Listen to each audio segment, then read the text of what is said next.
Muso alayhissalom Alloh taolodan so'ragan ekanlar: "Ey Alloh taolo, dunyoda eng gunohi ko'p, eng gunohga, fisqqa, ma'siyatga cho'kib ketgan eng gunohkor odamni ko'rmoqchiman."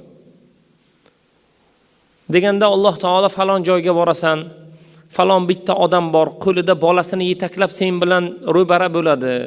O'sha insoniyatning eng gunohkor odami o'sha. Gunohi ko'p odami o'sha degan ekan. Muso alayhissalom haqiqatda Alloh taolo aytgan joyga borsalar, qo'lida 5-6 yasharlik bolachasi bilan dengiz bo'yida sayr qilyapti. Va uni ko'rdilar. Uni yuzini tanib oldilar. Va bu kunisi kelganda Alloh taolodan so'radilar: "Ya Robbiy, kecha eng gunohkor, fisqda, ma'siyatda, gunohda eng bardavom bo'lgan, eng gunohkor odamni ko'rdim.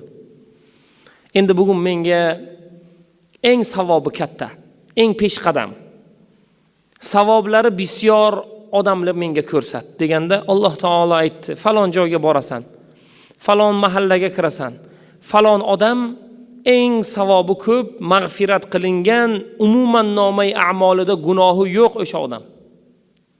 Bordilar.